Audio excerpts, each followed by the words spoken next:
नमस्कार, खबर दोपहर देख रहे हैं आप और आपके साथ मैं हूं कौशल सेठ। बुलेटिन की शुरुआत करेंगे इस वक्त की बड़ी खबर के साथ। संत कबीर नगर से इस वक्त एक बड़ी खबर आ रही है, जहां प्रेमी युगल का जला शव मिलने से सनसनी फैल गई है।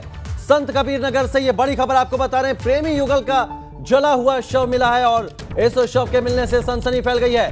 पुलिस के पहुंचने पर मौके से जो परिजन है वो भाग निकले हैं। दोनों का अंतिम संस्कार करने जा रहे थे परिजन।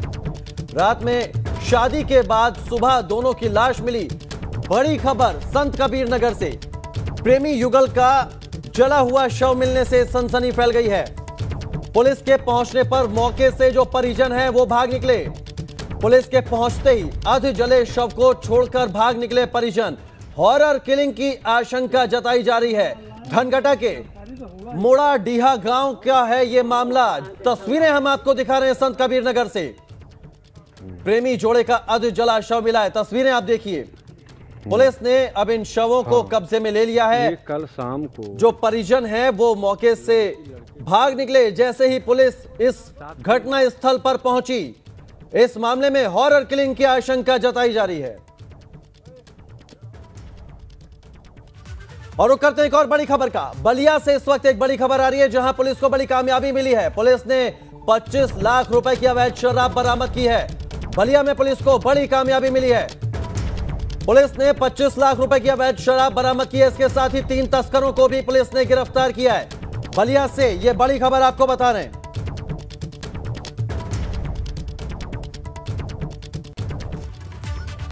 और बात कर लेते हैं उत्तराखंड में आपदा की। कर्णप्रयाग से इस वक्त बड़ी खबर आ रही है। अलकनंदा नदी के किनारे सर्च ऑपरेशन जारी है।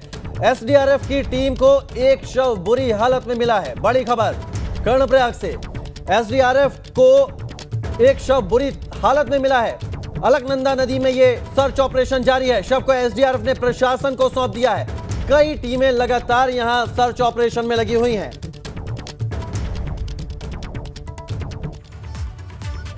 और बात कर लें उत्तराखंड हादसे में यूपी के कितने लोग लापता हैं, तो आपको बता दें यूपी के कुल 92 लोगों के लापता होने की खबर है। बड़ी खबर आपको बता रहे हैं, उत्तराखंड हादसे में यूपी के कई लोग लापता हैं। यूपी के कुल 92 लोगों के लापता होने की खबर है। अभी भी 64 लोगों की तलाश जारी है, जबकि 23 लोगों को खोज निकाला गया है। यूपी के 5 लोगों की इस हादसे में मौत भी हो चुकी है। तो 23 लोगों को खोज निकाला गया है, लेकिन 64 लोग अभी भी लापता हैं। कुल 92 लोगों के लापता होने की जानकारी है। उत्तराखंड हादसे में किन जिलों में कितने लापता हैं? लखीमपुर खीरी में 30, सहारनपुर में 10, श्रावस्ती में 5,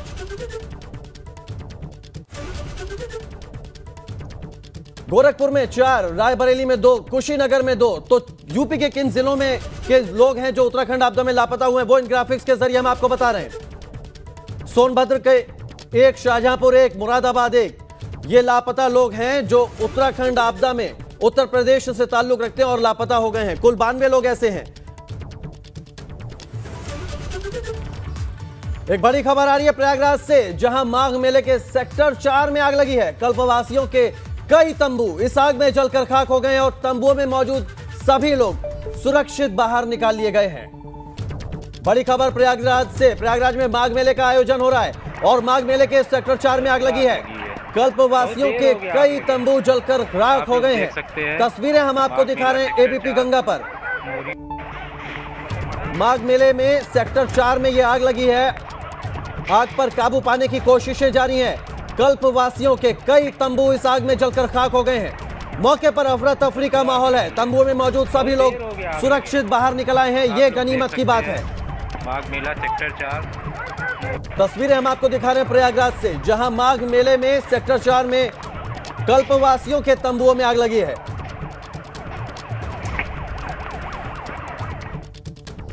और दिल्ली से बड़ी खबर का रुख कर लेते हैं, जहां सीएए के खिलाफ लंबे वक्त तक धरने पर सुप्रीम कोर्ट सख्त हो गया है। सुप्रीम कोर्ट ने इस धरने पर सख्ती जताते हुए कहा कि लंबे समय तक सार्वजनिक स्थान पर नहीं बैठ सकते हैं। सुप्रीम कोर्ट ने यह कहा है। इसके अलावा शाहीन बाग धरने के फैसले पर पुनर्विचार करने से सुप्रीम कोर्ट ने इनकार कर दिया है। सुप्रीम कोर्ट ने कहा कि विरोध का अधिकार कभी भी और हर जगह नहीं हो सकता। तो यह बड़ी बात सुप्रीम कोर्ट ने कही है। सार्वजनिक स्थानों को कब्जा करके नहीं रखा जा सकता। सीएए के खिलाफ जो लंबे वक्त तक धरना चला, उस पर सुप्रीम कोर्ट की यह टिप्पणी।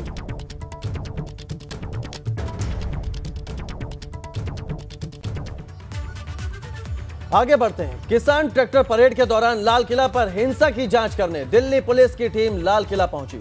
दिल्ली पुलिस अपने साथ हिंसा के आरोपी दीप सिद्धू और इकबाल सिंह को लेकर हिंसा की जगह पर पहुंची।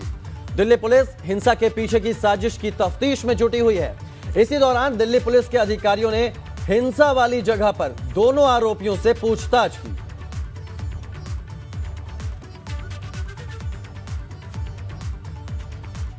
आगे बढ़ते हैं। फतेहपुर खनन घोटाले में ईडी की पूछताछ का सामना कर रहे पूर्व मंत्री गायत्री प्रसाद प्रजापति जांच में सहयोग नहीं कर रहे हैं। शुक्रवार को ईडी के अफसरों ने गायत्री प्रसाद प्रजापति से पूछताछ की तो उन्होंने दिन भर ईडी के अफसरों को जमकर छकाया। बेनामी संपत्तियों को लेकर पूछे गए सवालों पर गायत्री प्रजापति ने तेज दर्द होने का बहाना बनाया और लेट गए। कुछ देर बाद जब दोबारा अधिकारियों ने गायत्री के सामने सवालों की लिस्ट रखी तो उन्होंने 4 साल बीत जाने पर कुछ भी याद नहीं होने की बात कही। साथ ही बेनामी संपत्तियां किसने खरीदी और उनके दस्तावेज कंपनी के दफ्तर में कैसे मिले, इन सवालों पर गायत्री ने कहा कि जेल में होने की वजह से उन्हें मामले की कोई जानकारी ही नहीं है। खनन घोटाले में पूर्व मंत्री गायत्री प्रजापति से सवाल जवाब किए हैं ईडी ने।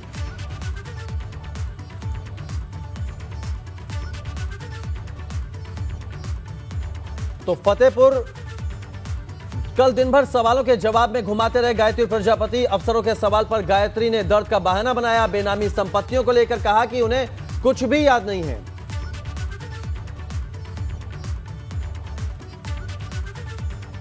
और अब बात कर लेते हैं कोरोना वैक्सीन के वैक्सीनेशन की। यूपी में तेजी से हो रहा है वैक्सीनेशन। 8,58,602 लाभार्थियों को टीका लग चुका है अब तक। तो काफी तेजी से यूपी में वैक्सीनेशन हो रहा है। स्वास्थ्य कर्मी और फ्रंट लाइन वर्कर्स का वैक्सीनेशन जारी है।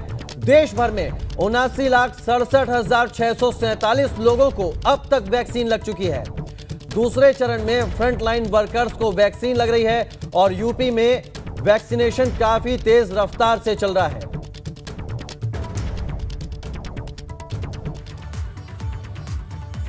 लखनऊ में सीएम योगी ने मेधावी छात्रों से मुलाकात की और उन्हें सम्मानित किया। ये बच्चे राष्ट्रीय बाल पुरस्कार 2021 से सम्मानित हुए हैं।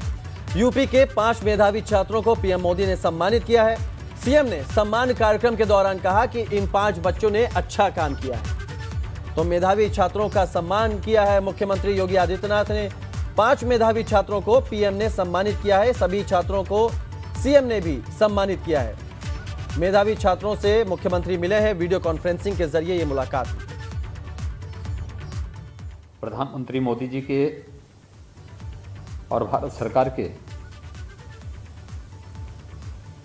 जिन्होंने देश के अंदर एक बहुत पारदर्शी व्यवस्था के माध्यम से चयन की इस प्रक्रिया को आगे बढ़ाया है और उसका परिणाम है कि भारत सरकार के जितने भी पुरस्कार आ रहे हैं, बाल पुरस्कार हों या प्रतिष्ठित पद्म पुरस्कार हों, पूरे पारदर्शी तरीके से उन लोगों को प्रदान किए जा रहे हैं जिन्होंने समाज में कुछ विशिष्ट योगदान किया है।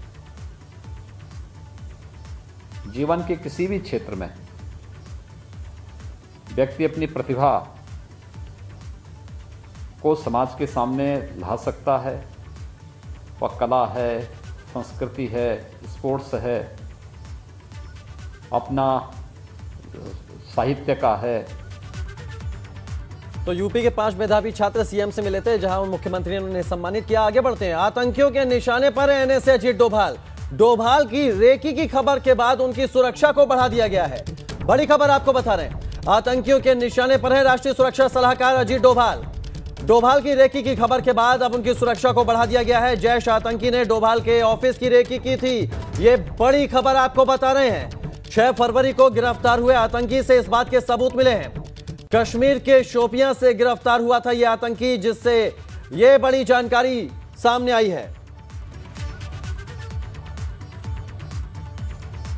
और एक बड़ी खबर अयोध्या वासियों के लिए। अयोध्या में एयरपोर्ट के लिए जल्द ही अब फंड मिलने जा रहा है। एयरपोर्ट निर्माण के लिए जल्द मिलेंगे 400 करोड़ रुपए। बजट सत्र से पहले ही फंड देगी राज्य सरकार। तो बड़ी खबर आपको बता रहे हैं, अयोध्या के लिए एयरपोर्ट के लिए जल्द ही 400 करोड़ रुपए मिलेंगे। बजट सत्र से पहले ही राज्य सरकार यह फंड देगी। पहले भी 625 करोड़ रुपए यूपी सरकार दे चुकी है। अयोध्या में एयरपोर्ट 3 महीने में शुरू करने की तैयारी है। पहले चरण में एयरपोर्ट से एयरक्राफ्ट उड़ाने की तैयारी है। तो बजट सत्र से पहले ही राज्य सरकार 400 करोड़ रुपए का फंड और देगी। पहले 625 करोड़ दे चुकी है यूपी सरकार।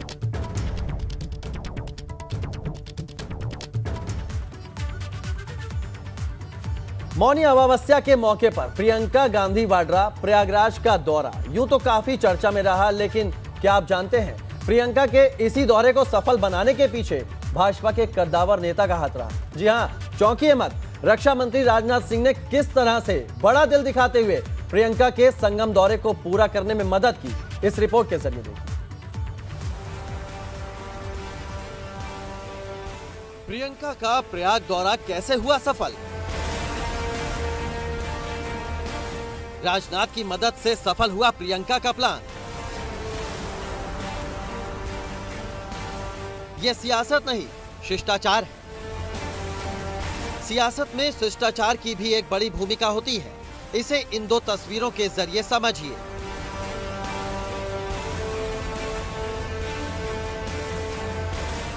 पहली तस्वीर 9 फरवरी की है, जब पीएम मोदी राज्यसभा सदस्य के तौर पर गुलाम नबी आजाद का कार्यकाल पूरा होने के दौरान उनकी तारीफ करते हुए भावुक हो गए थे। पीएम की आंखों से टपके आंसुओं ने देश में सत्ता पक्ष और विपक्ष की सियासत को एक संदेश देने का काम किया। तो दूसरी तस्वीर उत्तर प्रदेश की सियासत में शिष्टाचार की कहानी कह रही है। प्रियंका गांधी प्रयागराज के दौरे पर थीं। इस दौरान उनके दौरे को लेकर सियासी बयानबाजियां तो खूब हुई, लेकिन मतभेदों को दरकिनार कर मनभेदों को मिटाने का काम किया देश के रक्षा मंत्री और भाजपा के कद्दावर नेता राजनाथ सिंह ने।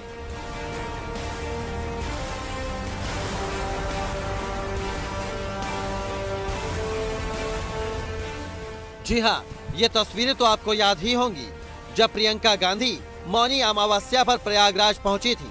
इस दौरान प्रियंका ने संगम में स्नान किया था, खुद नाव चलाई थी और बाद में द्वारका पीठ के शंकराचार्य स्वामी स्वरूपानंद सरस्वती से मुलाकात की थी। प्रियंका के इस दौरे में रक्षा मंत्री का दखल यहीं से होता है। दरअसल जब प्रियंका गांधी शंकराचार्य स्वामी स्वरूपानंद सरस्वती से मिलने के लिए निकली तो उन्हें परेशानी का सामना करना पड़ा, क्योंकि शंकराचार्य स्वामी स्वरूपानंद सरस्वती का आश्रम कैंटोनमेंट एरिया में आता है। 1 किलोमीटर का रास्ता सेना के कब्जे में रहता है। सेना ने आश्रम से 1 किलोमीटर पहले गेट लगा रखा है। यहां आम लोगों की आवाजाही पर पाबंदी है। अब राजनाथ सिंह ने किस तरह से प्रियंका गांधी की मदद की, वो भी जान लीजिए। कांग्रेस नेताओं ने सरकारी अमले से मदद मांगी, लेकिन स्थानीय अफसरों ने सेना का मामला बताकर हाथ खड़े कर लिए थे।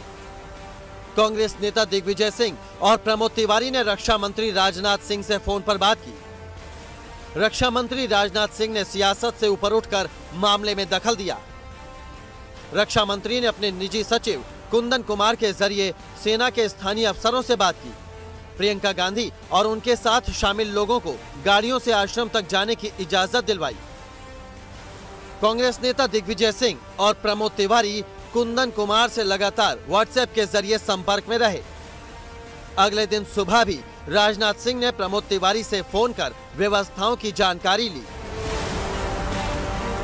प्रियंका गांधी वाड्रा का संगम नगरी की यात्रा के दौरान 2 आयोजनों पर फोकस था। पहला, उन्हें बेटी मिराया के साथ संगम में आस्था की डुबकी लगानी थी, और दूसरा, द्वारका पीठ के शंकराचार्य स्वामी स्वरूपानंद सरस्वती के दर्शन कर उनका आशीर्वाद लेना था। और यहाँ प्रियंका के दोनों काम ही सिद्ध हो गए।